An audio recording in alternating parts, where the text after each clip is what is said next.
be alive, George. Thank you. Evening all. Hope we are doing well on this Monday. We're going to get our teeth into talking about the Everton game on Saturday at Goodison Park. Then we'll look forward to Leuven. I hope I'm pronouncing that right. Yeah, and then we'll have an FA Cup draw. I know we've got people in the chat that are watching it. So thank you for watching the start of the show and the FA Cup draw. It's amazing when you have more than one device. So thank you for that. I'm going to introduce you to my guests first. Paul, how are you doing, mate? Good to have you back on. Yeah, all good, all good. Yeah, glad to be back. I just have to remind you, I watched the Chelsea-Roma game and I remembered why we sold Katrina Miller-Cole. I was watching that in amongst about 30 Roma fans that made the trip. Surprised you're still alive. Yeah. Paul's turned into an Paul and Esme ultras. That's what it is. They did make me take my shirt off though. Oh, stewards refused me permission to wear an Arsenal shirt. Disgraceful. Yeah, they thought it could cause trouble, so I wasn't too happy there. But okay. Cool. Kev, how are you doing, mate? All good, apart from the fact I'm missing out tomorrow or Wednesday. But hey ho, I shall be sat on a nice, comfortable sofa with a beer and snacks. Someone's Ring doorbell just went off, so yeah, that's right. Mine does it all the time. But yeah, good to have you back on. Laura, how are you doing, mate? I'm all good, buddy. Thank you very much for asking. It's a bit cold here, as usual, in Scotland, and you're lucky you've got a good mood in me today because that result from Celtic yesterday wasn't very good. But hey ho, we're not talking about that. We're talking about. Can I ask what cold is in your world? Well, Catherine in the comments would probably tell us to all suck it up, considering she's in amongst the snow at the moment where she is, but it's definitely cold. Okay. Because I remember, I think Mel said, I'll just come to Mel now. When you said that you was playing football in like minus condition, I was like, oh, fuck that. Yeah, it's like 3 degrees here at the minute. So it's like a summer's day then, really. Yeah. There's snow in the positive, so I can't be too bad about it. Yeah, I think I remember saying that to Dorian the other day when I said, Mel said she played in like minus, and he went, yeah, we don't fuck with Mel. That was his answer. And I was still in shorts and a t-shirt, and I still had no base layer on. What's a girl's got to do? What a girl's got to do. What a hero, a warrior. But yeah, James, how are you? I'm all good, Matt. Just get the draw on so that wherever we pull, we'll find out who it is. Keep everybody in the comments happy. Most people. But yeah, I was in a bit of a vile mood on Saturday night, probably around 4 or 5 o'clock in the morning. But yeah, that's another show. But after I watched John Cena's last match, so I weren't particularly impressed with that. But yeah, we'll get say hello to people in the chat. So hello, Catherine, Ryan. Is there anyone else? Don't think so. They're all yeah. Arsenal 1970 will say hello to you. Unfortunately, yeah, the cup draw is on at the same time as our show. I forgot to have a chat with them to see if they would move it a few minutes, but yeah, so unfortunately that's just the way it is. So yeah, we'll get into talking about the Everton game of obviously I'll start with you, Kev. What was your thoughts going into the game? I'll be honest, after I was a little bit nervous because obviously watching Everton beat Chelsea, Gav, in case you're watching, your record's gone now. So yeah, but the way Everton played last week against Chelsea, you would have thought, they're just going to just park the bus, get a goal, park the bus, wouldn't you? Yeah, but you can't defend like that forever. I mean, Chelsea did it the woodwork, same as we did. I thought it would be tight, but I didn't. Yeah, I wasn't worried about not getting 3 points. And the starting lineup, yeah, I think we're finally getting the Cooney cross that we need. And now with Kimmy back, I think they're doing okay. My one big worry at the moment is this habit Mariona's getting into. And I've mentioned it before as well. But yeah, good 3 points and quite happy. Yeah, no, I was happy with 3 points. Laura, I'll come to you because the way it started, it was like a day of, it was a game of whoever George's absolutely took the piss and slated off on the podcast actually done well. Obviously, we'll start with our most famous left back in Katie McCabe. What was your thoughts on her? Obviously, I thought it was a really, really good goal. Did you think she had one of her better games? Yeah, well, she was player of the match, wasn't she? So I think Katie scoring that goal was obviously a statement from her, considering I think obviously she hears the noise that she's getting at the moment from the Arsenal fans. Obviously, it's not just us in the podcast that talks about her performance lately. It's Twitter, it's obviously Facebook and whatever. But I thought we saw the glimpses of the old McCabe that we've always wanted to be in games. I thought she took that goal really well. Obviously, it's a classic Katie McCabe goal. She only scores bangers when she scores them. And yeah, I thought our performance on Saturday was so much better. We just want to see that consistently. And it is something we've been saying, not just about Katie McCabe this season, but just across the whole Arsenal team. We're just looking for a bit of consistency from them.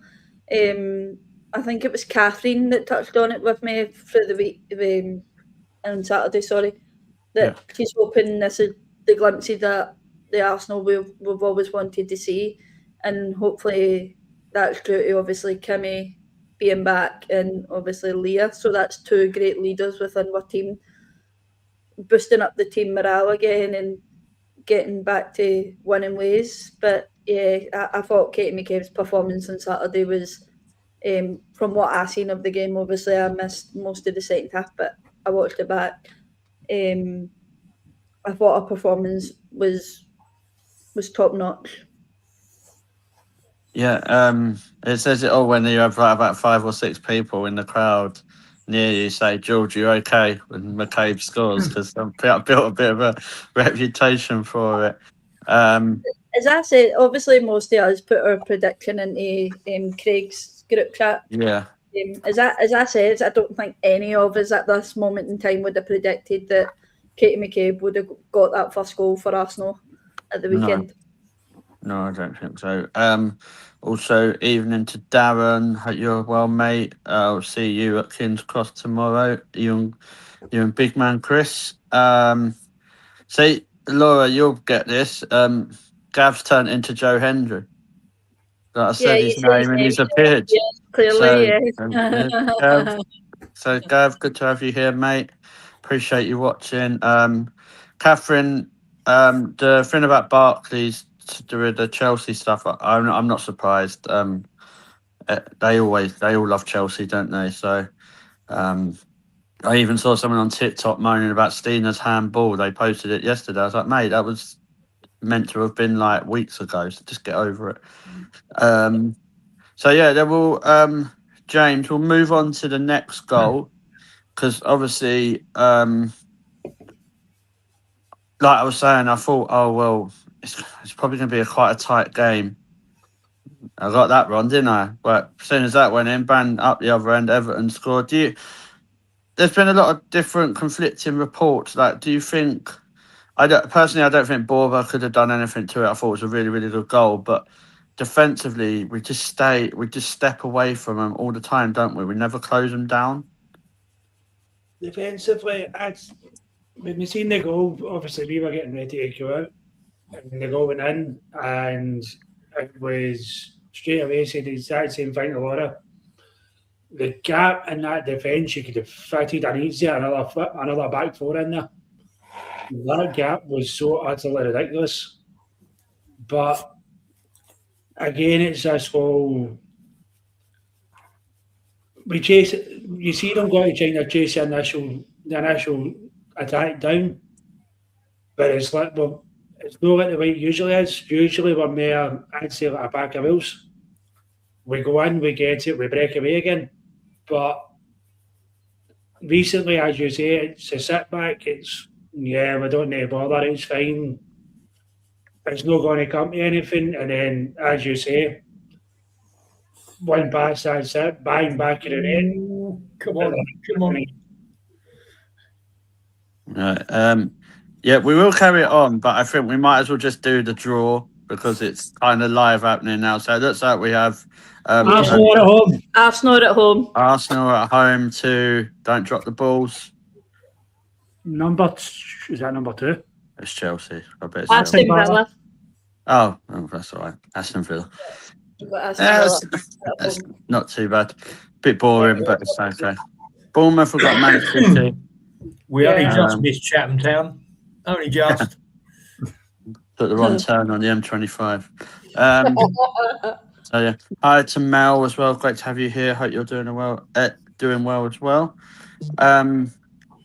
So yeah, James. Sorry, coming back to you. Obviously, defensively, who out of that for that goal, who do you think needs to be taking the priority and the responsibility? Do you think that falls onto Lotta or Steph Catley or any of those, or do you think that's where the hole is, not having that defensive number 6? I don't think it's so much. I just say it's not so much a defensive sort of one person mistake. It's an entire full back line mistake, and it's like I said. Obviously, Mel will probably be able to explain better from a defensive point of view. But speaking to somebody used to playing goals, a goalkeeper, keep the shape a wee bit. There's no need when the initial attack is on. There's no need for free Arsenal's back line to go attacking that ball. Centre backs stay where you are. You can clearly see there's somebody available to pass that ball. Man, mark them. If that pass comes, you're instantly on that person, and that gap's no longer there. And I feel sorry for Bobby as a goalkeeper. She's 2 games in, and personally, both goals that she's conceded have both initially been defensive errors.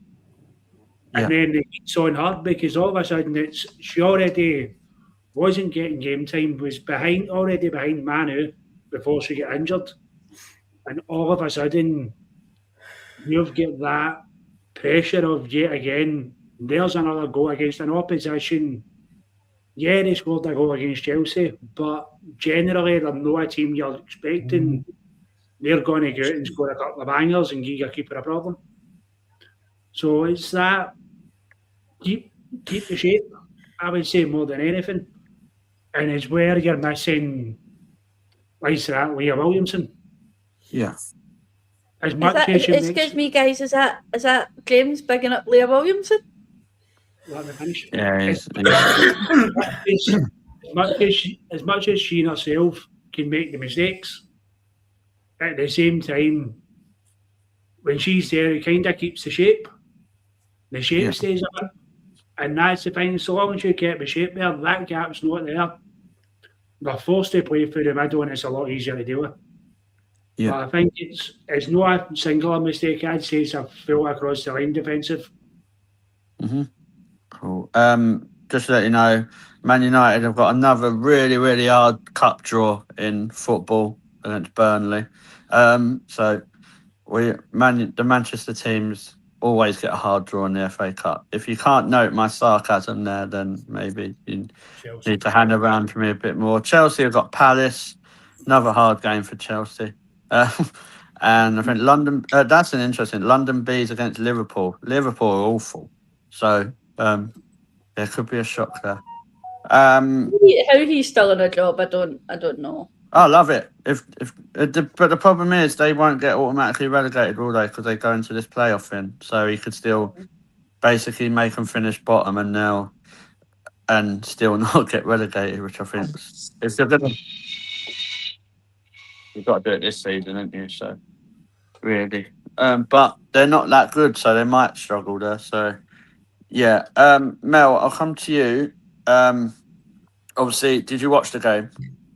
I watched the first half, but I did watch it in the pub, so it is a bit ropey. I wish I'd stayed in the pub with them watching Elgin because they're also pesh at the minute, so football's really not a fun thing for me to watch just now. So obviously our second goal went in. It's nice to see that they're practicing Kim Little volleys right at Alessia Russo's head. Because I think that's the new tactic. You just smash a volley right at her head and then it goes in. But one day it's going to probably end up giving her a concussion and then we'll be moaning. So, but it definitely was a Russo goal, wasn't it? It wasn't like, I know Caitlin tried to claim it. Credit to her trying to claim that, but yeah, sort it out, Caitlin. Like I said, I was watching it in the pub, so I had it on my phone propped up against an empty tenant's glass. True Mel fashion. And I watched it and I was like, and then I was like, cool, Russo goal. And then it popped up on my phone saying Caitlin Ford. And I was like, am I watching the right fucking game? Or does that first pint hit me like a train? But yeah, it's definitely a Russo goal. I think, personally, keep hammering the ball at her head until she gets concussion the way that we're going at the minute, because it seems like we don't really have any way, aside from Katie McCabe hitting a wonder volley for the first time in God knows how long. 8 years, I reckon. Yes. Since they first made that song for her, that's what it was. Yeah, it's been a long time. Yeah, but it's been a while. I could see then. Just obviously, I'll let you carry on. Just a minute, Gav. I was being sarcastic. Palace are in the Championship, mate. The only thing that's relevant about them is that Rooster John fortunately turned into Demon Kane out of WWE. No, you'll batter them probably 5-6-0. And Arsenal 1970. I think that's a bit extreme, saying we've had the worst draw. You're making it sound Villa are actually, what's the word? Good. Like they have just been battered 5-1, I think it was, in the end against Man City. So that 6. Yeah, so 6 as old Bunny Shaw. 4-goal captain for me in that fantasy. So just thought I'd drop that in. But I don't think we should be beating Aston Villa at home. Like I know we should have, and that goes back to us. We should have beat them at home in the WSL, but most likely going to be at Meadow Park as well, isn't it? Oh, great. So thanks for clearing When me is up. it going to get played? Is my next question. So I think it's got to be 17th and 18th that weekend of January. Oh no, fuck! January's a busy month. I won't be down. I got excited there. I got excited. Everybody. I think don't quote me on it. But off the top of my head, I think that's when it probably because Man United's first week, isn't it? And then we've got to play Morocco. What's that? Is that Moroccan team? So far, is it or something? I don't know. As far. That's it. When I heard it on my voiceover, I was like, surely there's not a team called As Far from Monaco because Morocco. Sorry. And so I was like. That's a really funny name. But yeah, who did you play? Well, as far as I know. Yeah, so, but yeah, I think Villa, it's probably the hardest out of the big teams, like if you're comparing those games, but I don't think it's, I think we shouldn't be surprised that the top 4 have all missed each other because that's what they'll do later in the round. So I'm not slightly that concerned. When we've signed Sam Coffey and Trinity Rodman and Alex Greenwood and whoever else and bought 7-8 players, we'll be all right. But yeah, Mel, I think obviously with the Russo, I think she really needed a goal, if that's her way of getting that goal. Because I don't think enough people talk about what she does apart from when she isn't scoring, do they? No, I think that she can have an unbelievable game and not score, and people think she's shite. But it's the same with anywhere on the field, really. People will put a shift in. If they're not doing something notable, like an unreal ball, they're getting an assist or scoring a screamer, they're going under the radar, and I think that's exactly what's been happening with Russo in the last wee while. So I think that goal was needed. I didn't care how she was getting it. I don't think she cared how she was getting it. She's very much one of those strikers that will put her body on the line to get that ball across the line. And I think we need a lot more of that mentality in the team at the minute. But yeah, like I say, she's not been poor. She's just not been to the level that social media has built up for her to be at. Yeah. Darren, I know you're saying I've got a short memory, but let's be honest, we should have beat Villa. Like everyone said that, so I think we'll beat Villa. Yeah. So obviously we went into the lead. Paul, I'll come to you. It was quite an open game, wasn't it? Like where I think some of us probably thought, it was going to be a tight game. Obviously, in those first 60 minutes, there was like goals for fun, but then it kind of got a bit quieter. But then we went back to the same problem we do all the time. We take the lead and just sit back. Why do you think they're doing that? Do you think they're just trying to conserve energy, or do you think it falls onto individual players? Yeah, like you say, we go ahead and then we just generally tend to sit back, and I don't know where the problem comes at. Are they being told to do that by Rene or the coaching staff, or are they thinking to themselves on the pitch, look, we've got to play 90 minutes this week, we've got to play 90 minutes again midweek, we've got to play 90 minutes again next weekend. We just need to ease back and not push ourselves because we haven't got the depth in the squad. But it's something that if you compare us to the likes of these other small teams like Chelsea, and they were 3-0 up against Roma midweek, made substitutions, and they still scored another 3 in the second half. They didn't sit back, they just kept going. And that's something that we need to look at, and we need to adapt our game to keep pushing for the full 90 minutes. It doesn't matter if we've got that 1-0 lead or that 2-1 lead. We've seen before earlier this season that you can lose that in an instant in the dying seconds of a game, and your 3 points that you think are home and dry suddenly turn into 1 or potentially none if you really throw it away. So I think with the likes of Leah coming back, Kim coming back, there's now competition at left back for Katie with Taylor being there. Maybe, we've got that depth coming back.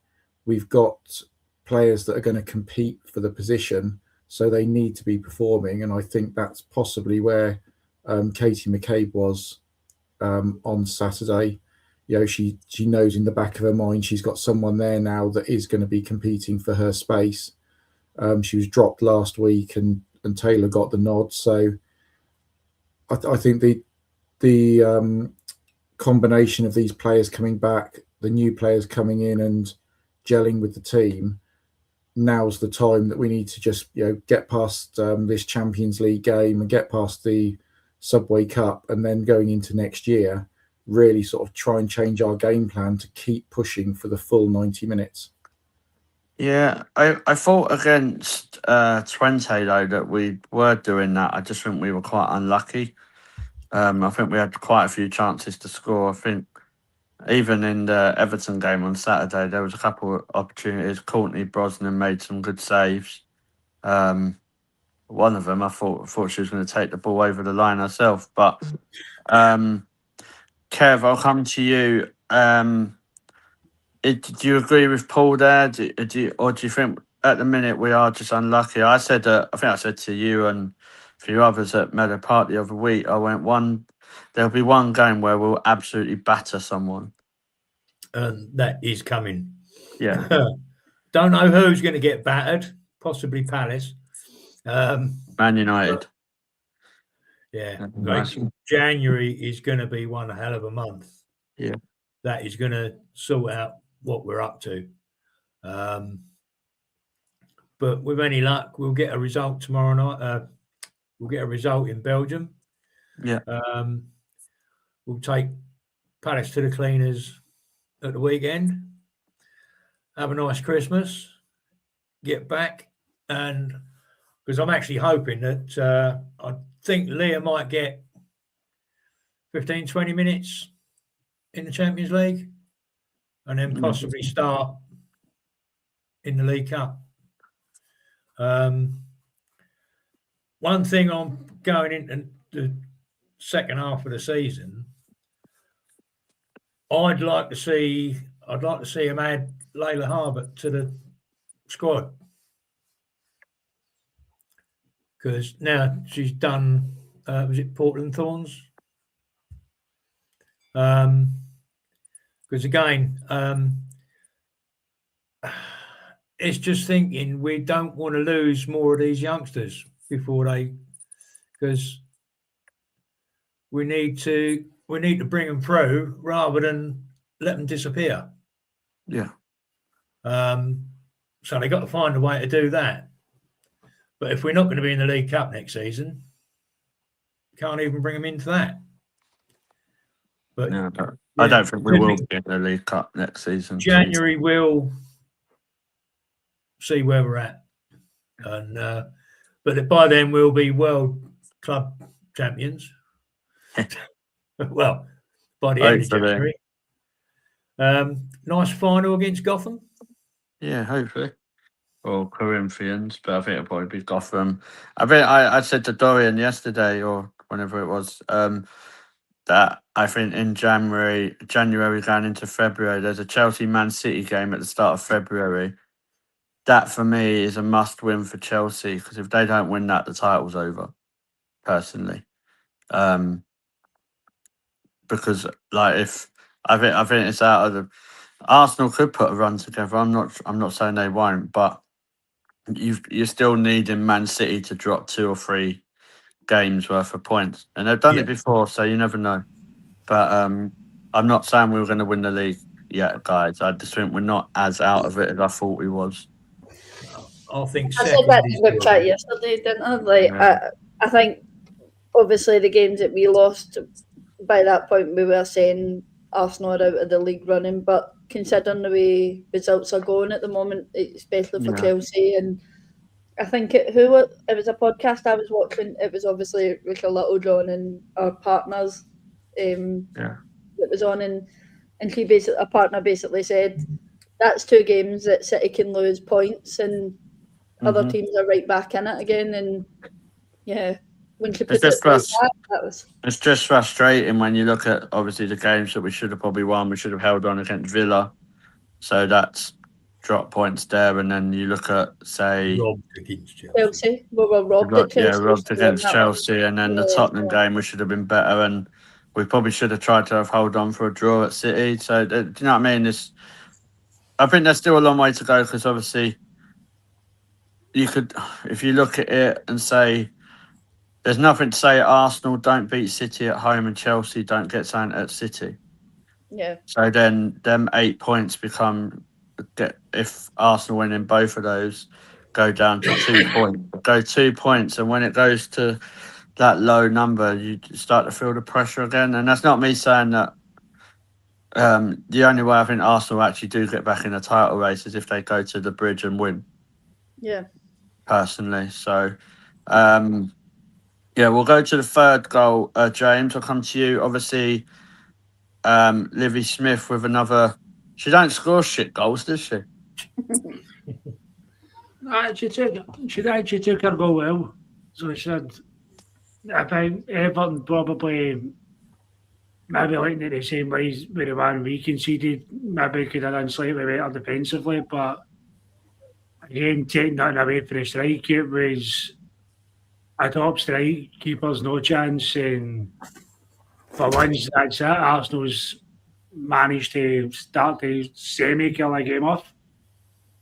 But I think the things that's kind of getting to me is, those were talking earlier, obviously, when I was watching the draw, Russo and Verdu. I'm not saying she's chronic or anything, but we're starting to kind of lean towards that stage now. We're starting to rely a bit too heavy again on certain players getting us a goal. Yeah.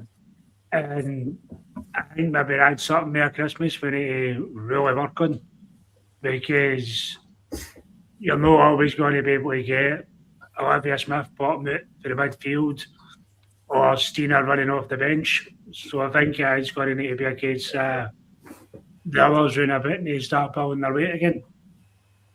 Or January could be a nightmare. What I was saying, James, as well, is that we don't have, and anyone else can chime in if they want, we don't have many goals coming from midfield, really. Like, the last person who was doing that was Frida when she scored a bunch of those goals. But that was more when she was playing just behind the striker and running into the box.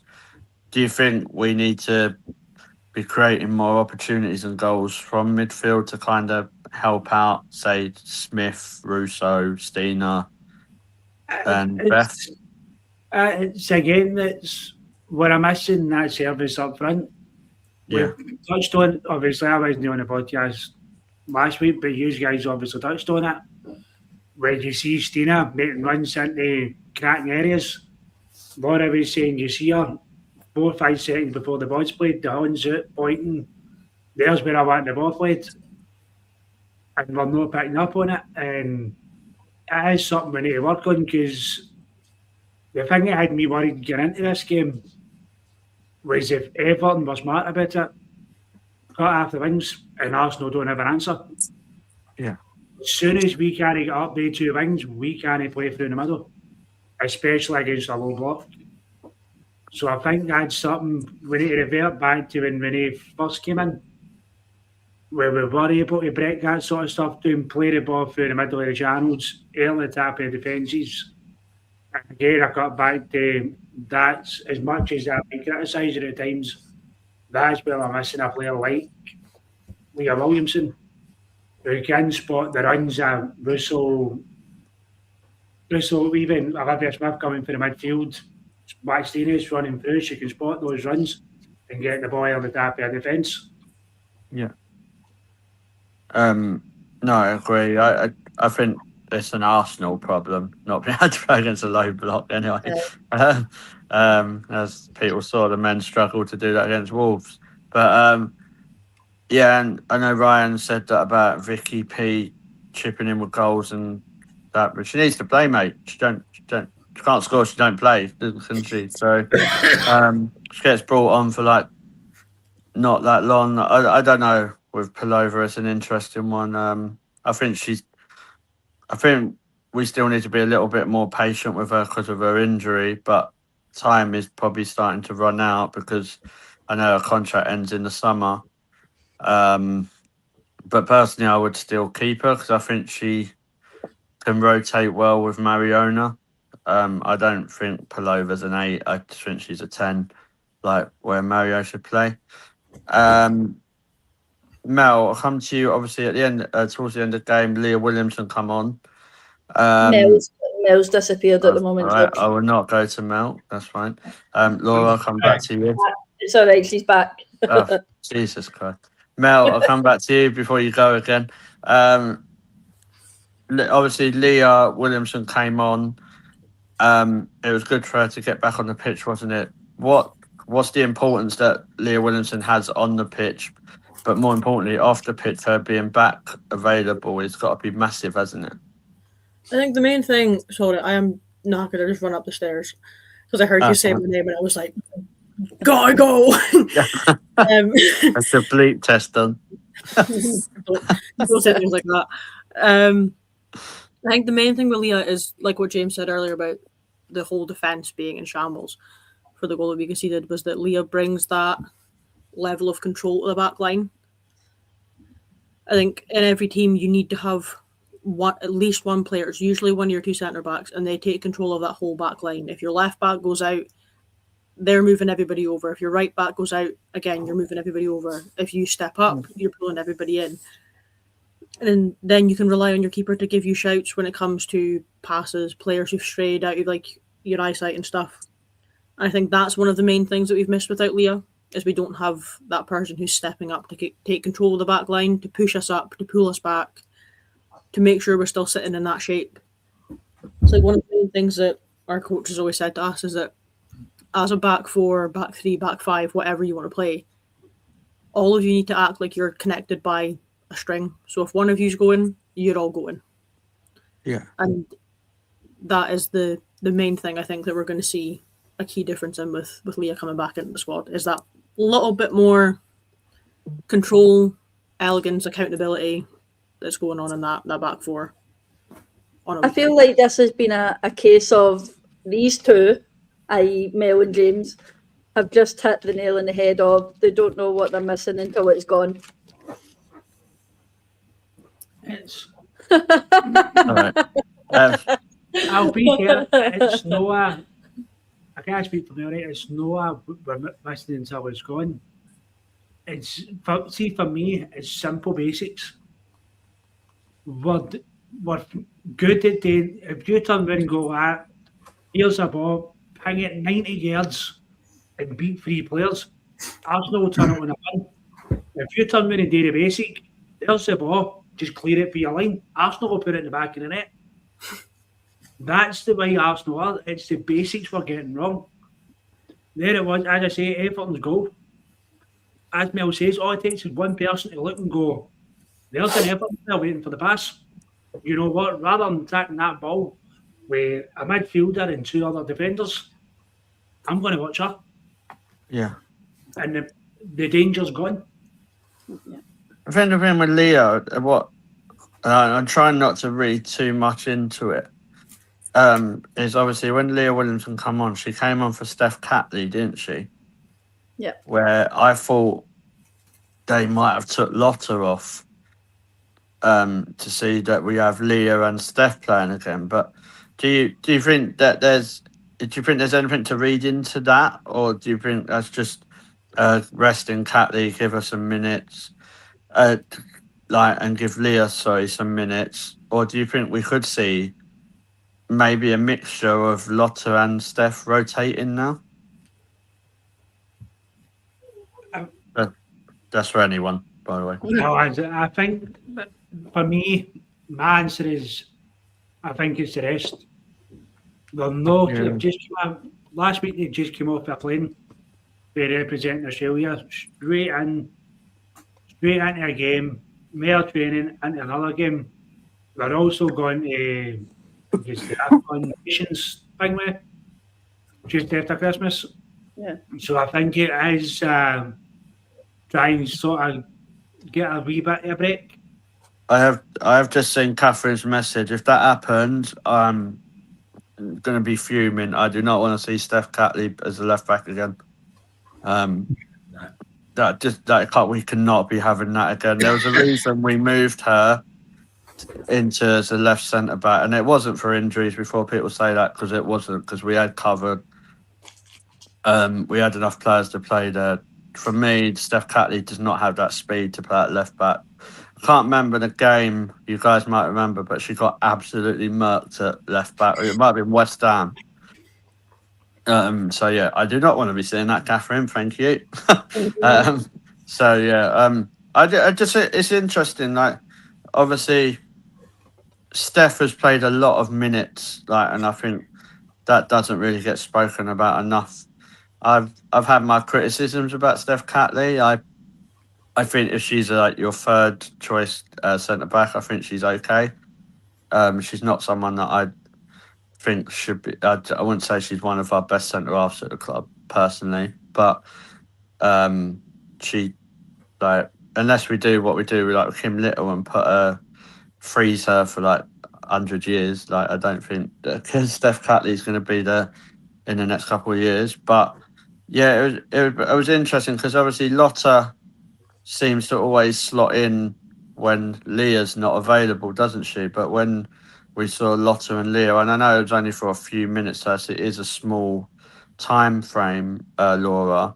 But I just wonder if we could see that, maybe Wednesday and Sunday, a mixture with Lotta, and maybe if Kadina is fit, so Steph does get a bit of a rest. Yeah, obviously James has just touched on it. We're still to see, obviously, Steph Catley, Caitlin Ford and Kyra going away to, obviously, the AFCON Cup with Australia. So, which means that's 3 players down that Arsenal obviously as of recent rely on. So obviously that's a chance for Vicky Pullover to obviously step up in Kyra's spot. Then of course we get Leah and Lotta back into a routine of being the centre backs when Steph is obviously away, and then of course we possibly may have Chloe Kelly back after injury, which then replaces Caitlin Ford. But in terms of the centre back pairing, the thing is, we've seen these pairings before: Leah and Lotta, Leah and Steph, Leah and Laia Kadina when she's fit and able to play. And the only one recently that we seem like we always just refer back to is Leah and Steph because it's comfortable. And of course, we've seen the performance they put in against Barcelona in the final, and they were hailed as heroes. And then, of course, Leah gets injured, and that centre back pairing becomes unsettling again. Yeah. So yeah, obviously, I think right now she needs to get Lotta into a routine. So obviously, I think we're going to see a lot more of Lotta, maybe Lotta and Leah instead of Leah and Steph. I think with Lotta, though, I don't know if you agree. I think she's one of those players that plays better when she's played, say, 5 or 6 games in a row. Yeah, Like, if we can get her back to being the player of the season that she was the other year, then it's a bargain, isn't it? Really?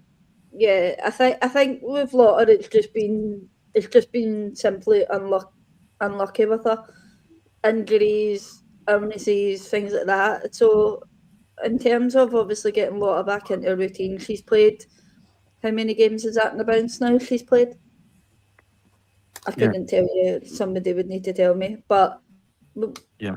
we are just seeing the glimpses of Lotta that we enjoy, and not one that we're constantly feeling like we're shouting at the TV for or shouting at games. But yeah, I think obviously right now it's going to have to be Leah and Lotta simply because we're going to lose Steph soon. Yeah. And I know someone mentioned Jenna earlier. That's that plan. Where's Wally with Jenna? I think she goes in January personally because obviously it looks like we're getting the young, is it Swedish fullback? So Yeah. I reckon Jenna will go in January because I don't know. It's just something's obviously happened behind the scenes, or Renee's not impressed with what she's seen. So I don't know. We might see her, but I don't think we will. Do we just put Jenna out on loan though? Maybe because in terms of loans that are out this season, personally one that I was thinking about yesterday that I can't see coming back is Rosa Kafaji. I think Rosa will be off to Brighton after obviously the end of the year transfer. In terms of Jenna, like I'd like to maybe just see her go out on loan, see what she's like at the end of the season, and maybe just use her as a backup, but definitely use her and not just keep her off the team sheet.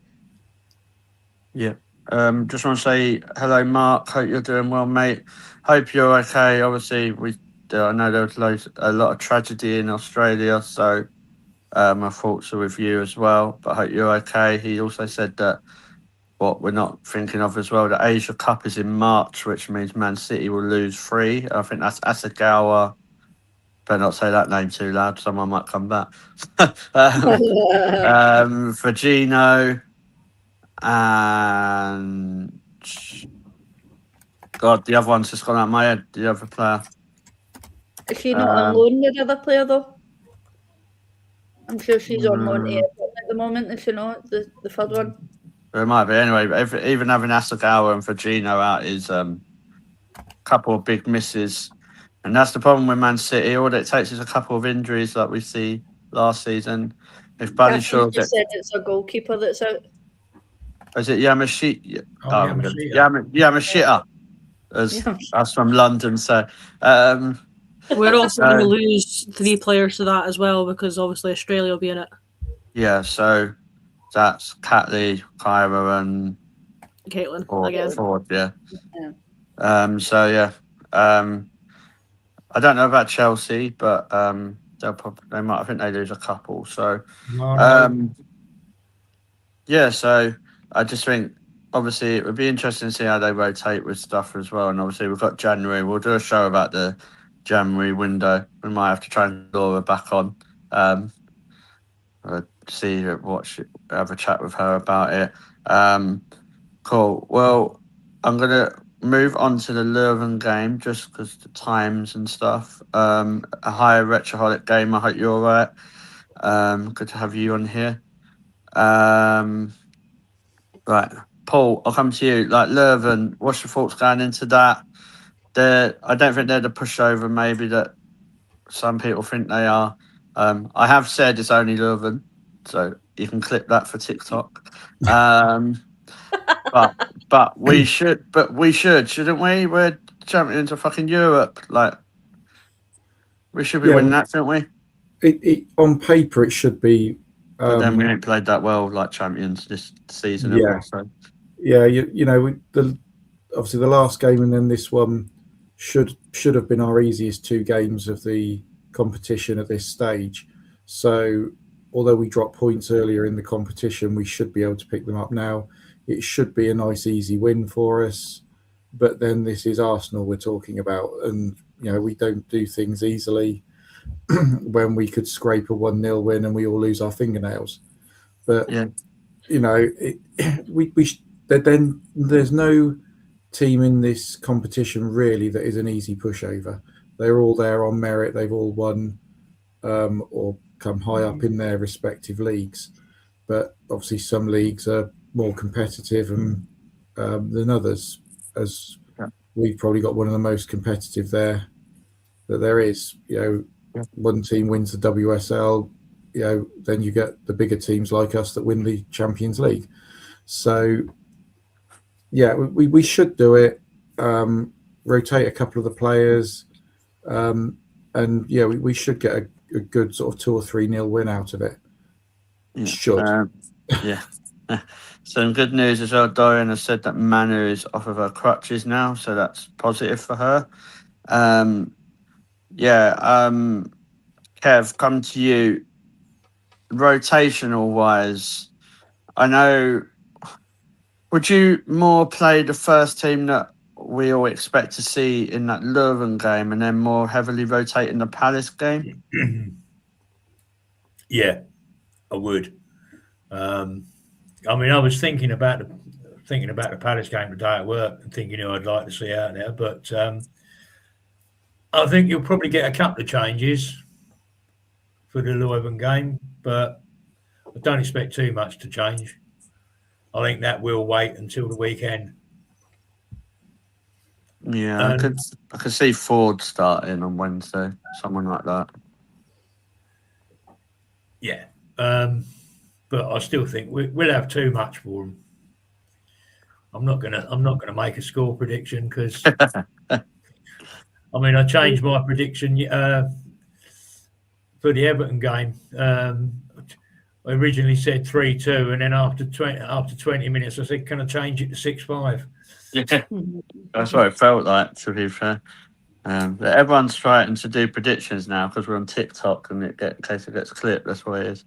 I also want to say they've only lost 3 games since August, being to Club Brugge and Barcelona. Every other game they've played, they've won. But Barcelona couldn't even beat us, mate. Exactly. Yeah, exactly. So I reckon that's more what it is. Like Mel was there in Lisbon when we beat Barcelona. She's not been there most of the season, so yeah, that's what. My bad. Sorry, guys. So we've got to talk to the Scottish football pyramid and say, like, sort it out. Or can you at least talk to the Arsenal fixture? Can we organise the few free weekends I have left, or when Arsenal are playing at home? That would be really ideal. Yeah, exactly. And if we can just have a free weekend during the postseason split and possibly the playoff where I can actually attend the last home game of the season, that would also be ideal. But yeah, but God forbid we do. Power of the podcast and all that. We'll see what we do. But yeah, no, I agree, Kev. I think we probably won't see as much. I think you could probably I would not be surprised if Leah started on Wednesday. That's my brave prediction. I wouldn't be surprised. I'm not saying she plays the whole game, but maybe like 45 minutes. Because I think she's been playing. I think she's done a couple of games behind closed doors, like and as well. So, James, could you see? Are you looking at a similar team to the team against Everton, or what changes would you make if you needed to? I'd like to see us go a bit more attack, getting the job done early. But I think, as Kevin kind of said, in terms of heavy rotation, I think that'll come against Crystal Palace. I think that's the game we can more afford to give sort of less experienced team, shall we say, the chance to show what they can do. This one's more, not a heavy sense of must win, but this one's got a lot more riding on it than what the game against Crystal Palace is. I think personally, I always get called a dinosaur for it. I'd love to see us go 2 up front, but No, don't. we ain't going 2 up front, so she's not going to change it. It'll be the same as Everton. And I'm going, you know what, click me in the nose. Stina's going to come on and save the day and score the winner. I was going to ask that, Laura. Would you be at? This is a big shout. Would you be out there for rotating Russo and starting Stina if they're going to sit deep and there's room behind the defence? That's not saying that Russo's shit or anything, because I love Russo. Everyone knows that, but if you're playing that tactical game, could you see that happening, or do you think that won't happen? I mean, we've obviously, Catherine posted a picture up the other day of obviously there's 4 players on a start sheet that's basically outrun at the moment in terms of minutes between club and country, and that was and Alessia Russo was one of them. So personally, if that's the way Leuven are going to set up, then yeah, put Stina on, because she is the type of player that is going to get in behind them. I personally think as well that we should rest Mariona tomorrow and start Pullover and Kyra Cooney-Cross and Kimmy Little in that midfield. Yeah, I'd like to see that. Yeah, I think in a game like that, Pullover should be able to put out the standard of football that we're looking for in terms of being able to replace Mariona. I just think silly little mistakes are coming from Mariona, as Kev touched on earlier on, simply because she's tired and you can see it. So we're not seeing the Mariona that we seen last season. And yet again, Mariona was up there with obviously the start as well. I think it was Mariona, Frida, Alessia Russo, and there was someone else. There was 4 players on there. Probably Emily Fox. I think it was actually Leah. Leah Williamson was on it. So yeah, I do think we could go Kyra, Vicky Pullover, Kimmy Little in the midfield, Beth up front with Olivia Smith running at them again in terms of keeping up with Stina. We could go all retro and hear me out before this. Kyra at 6, Pullover at 8, and welcome back early 2000s, Kim Little in the number 10 role. Yeah. Be like Football Manager, but why not? We could only dream of that, but we know unfortunately that's not going to be Renee's line. Katie McCabe being at 10. So I'd also like to see Taylor Hines start obviously before Katie McCabe, and then bring Katie McCabe on in the second half. Yeah, I just think obviously the Palace game, I definitely agree that I think there's a good 2 or 3 players that we can rotate. Personally, I think you could start Stina in that game and bring Russo on if you need to, and with Mariona as well. It's Crystal Palace, so the squad we've got should be playing a lot better and get the job done in that game. But we'll come to that when we're going to try and do a show on Friday when I come back. But do we know what happened to Frida? Because I know she went missing in Liverpool, so I don't know if Like she was, I don't know if she was Apparently it was- injured or something. Yeah, apparently she pulled up in training the day before and never travelled. So I don't blame her. Do you know what I mean? It is Liverpool, like going out there and like just if you don't have to go into Liverpool, like just don't. Yeah. But yeah, Mel, I'll come to you just to finish up with Leah. Do you think she's ready to start for at least 45 minutes, or would you think we still just need to be that little bit extra careful, just keep giving her minutes like sporadically, and then when we really need her for that Man United game at the start of a new year, then throw her in the deep end then? It's a tough one because knowing the way that Leah is as a player, she's probably telling everybody that she's ready to play 90 minutes. But I think the main issue won't be the injury or the surgery or whatever. It'll literally be match fitness because you can't replicate match fitness in a gym. So I think after the minutes she had at the weekend, you could probably get away with 45. I think if you're going to play her, I would start her if you're going to play her for that long. To see how she's going, because then you can always increase until she sort of holds her hand up if she does. And then make the switch. I wouldn't take her on off the bench, personally. I think if you're going to give her a decent chunk of minutes like that, then she needs to play it from the start. Yeah. But yeah, I don't think we're far off seeing. I think definitely after Christmas, possibly middle to late January, Leah's going to be back and fully fit. But like I say, you can't replicate game fitness unless you're actually playing. Yeah. In games. I think that's what people forget, don't they, Mel? As well, like if you like looking at how like our season domestically hasn't been what we want it to be, but then obviously we did have no Leah Williamson, and whatever people think about Kim Little, whether she should be playing week in, week out, let's not get twisted. She is playing week in, week out, and we're quite heavily reliant on her in our midfield.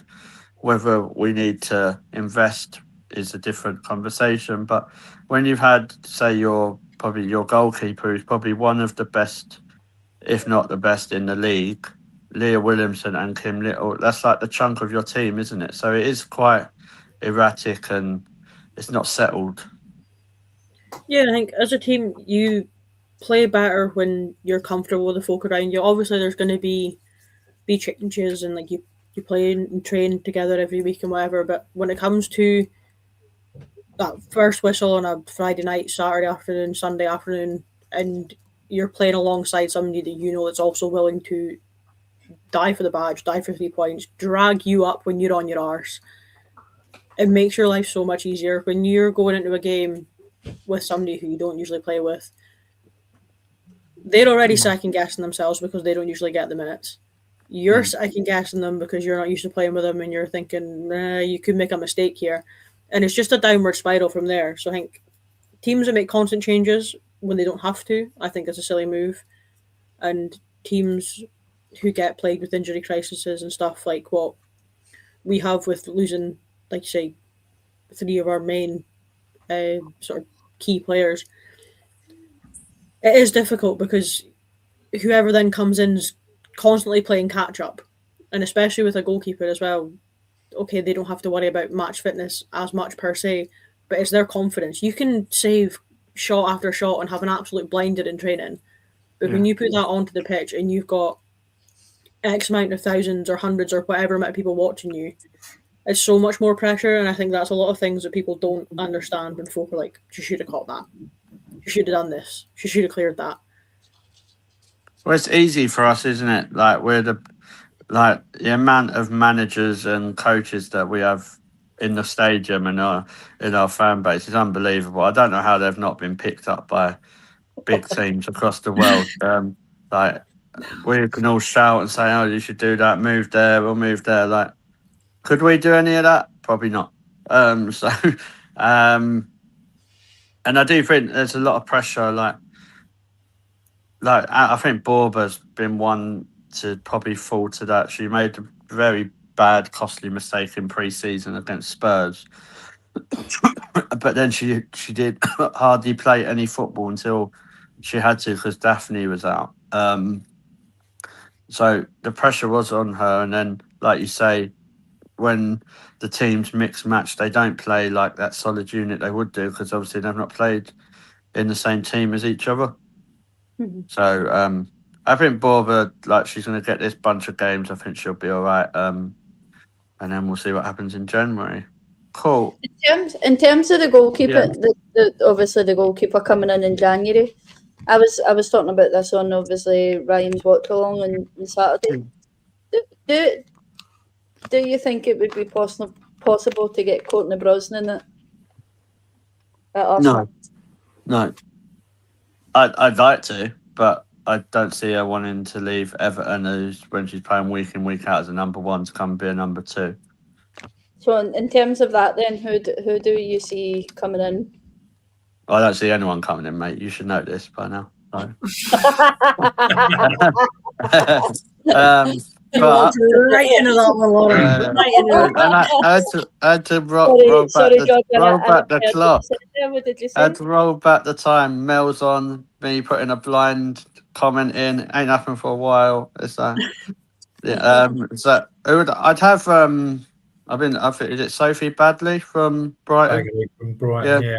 I think that's a good shout because I know she played against Chelsea and all that, but I think as a number two she'd be absolutely perfect. I think she's a decent goalkeeper. Obviously, when you go to a club that has better players around it, you become a better player yourself. It's not a miscommon way of looking at it. I don't think they're going to go and spend like shitloads of money because they know that Van Donselaar is our main number one. But if there's someone who can fit in just to slightly push Van Donselaar, because Daphne knows, like, if she's injured, if she's back fit, she's definitely playing. So Yeah. I think there's a huge drop off, but I'm not saying with Bagley. I just think it would be a decent one. Apart from that, I don't know. Mary Ertz, why not? I was just thinking that. Imagine the wind up if we took in Mary Ertz. but like they're doing really, really bad at PSG. She's alienated the whole of the women's football world. Why not? I think Catherine's pulling at her leg tonight. I think with that comment. but on a serious note, I think it'll.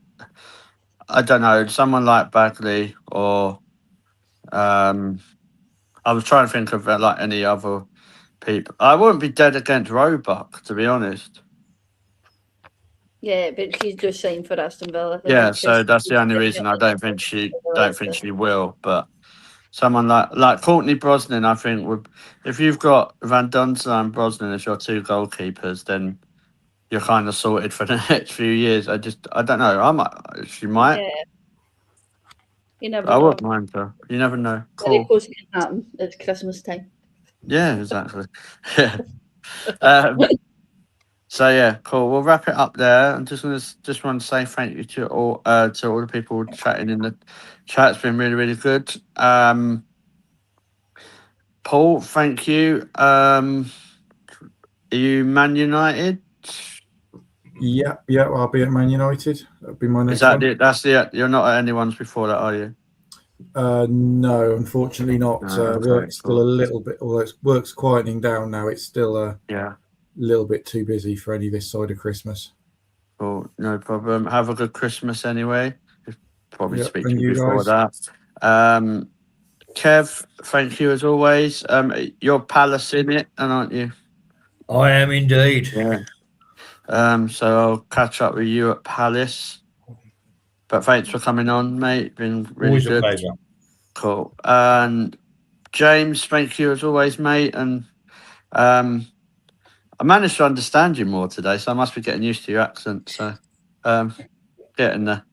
I was happy to run here out one. There was a funny thing. So when I was in Munich, there was another Scottish girl that was talking to us, and I copied you guys saying "and can I understand it?"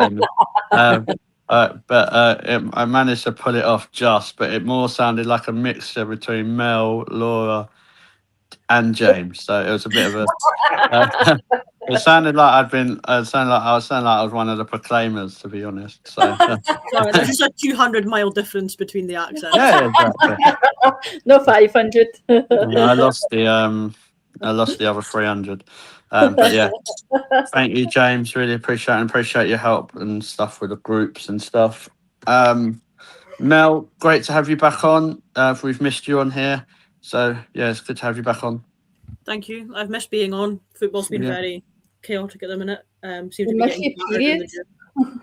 Yeah, busy at the minute. Been getting battered every Monday in the gym and stuff, so I've not been able to come on here as much. But I do have it in my diary that 15th of February looks like when I will finally be down. I've got a free weekend that game, so you will be seeing me in the hovel that is Crawley.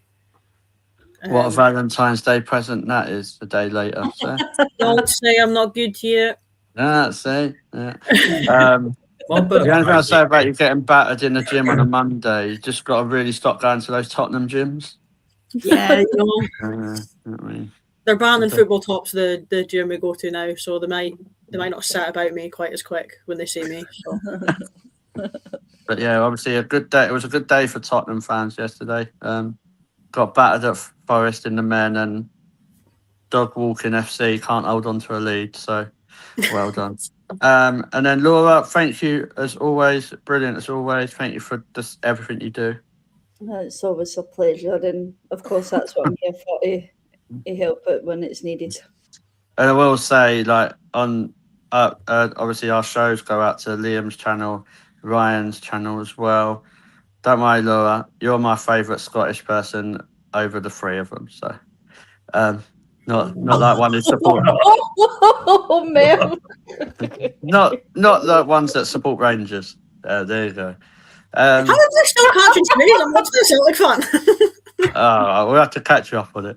But yeah, so yeah, please hit the subscribe button on all three channels.